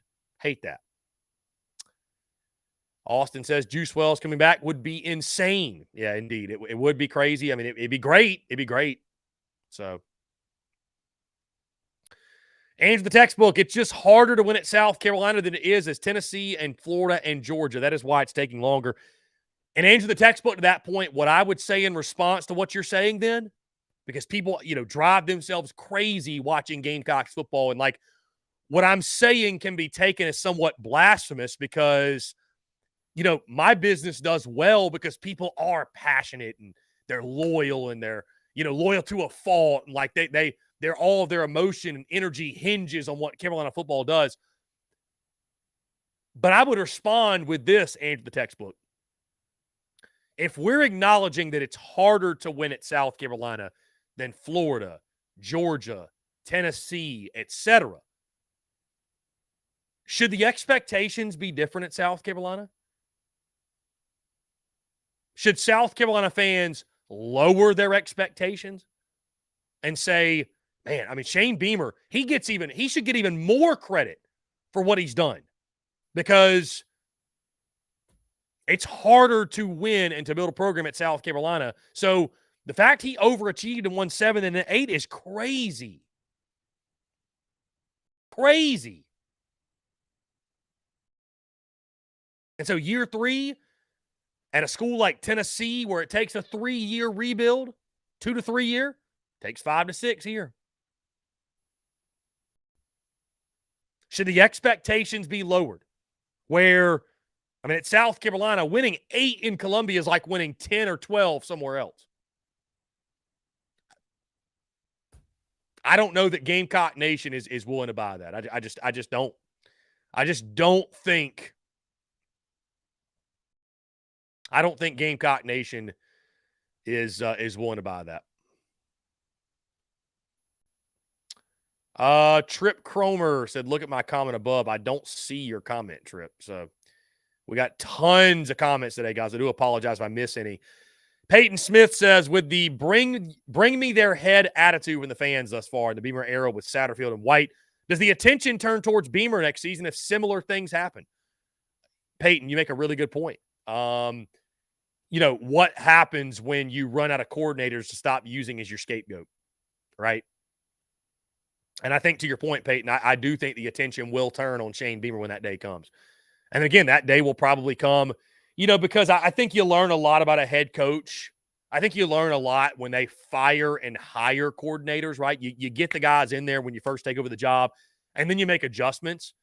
And you learn a lot about a coach when they make adjustments and start getting their guys in there, what have you. And so thus far, we got a lot to still watch, but Dabble Loggins, you upgraded. I don't think anybody would debate you didn't. You upgraded. You can do something similar at the DC spot. But yeah, if you get to year 5 or year 6 and, you feel like your coordinators, at some point, it won't be your coordinators that are the problem. It'll be you. That's what fans will point to. There will be no more scapegoat to use. There will be no more scapegoat. It will all fall on Beamer's head. Justin, I don't buy it, but after this year, I accept we are never going to be nothing more than mediocre, and every 20 years will be relevant. Andrew, the textbook, Beamer deserves 5 to 6 years. Maybe that's an unpopular take, but nobody's rebuilding South Carolina in 2 to 3 years. Heck, we even said winning 8-9 games a year for 10 years would make Beamer South Carolina's greatest coach ever. I still agree with that, Andrew, the textbook. I do. And I say, I still sit here and tell you, I still sit here and say that South Carolina, it's in their best interest to lock in and let Beamer build. Absolutely. You hired this guy who was an unknown. You rolled the dice on a guy who never been a head coach, and he's done so much good. He's done so much good in a short amount of time at South Carolina. I think you got to lock in with the guy, right? He's got a young quarterback in Lenora Sellers. He's got offensive line, defensive line help that's on the way.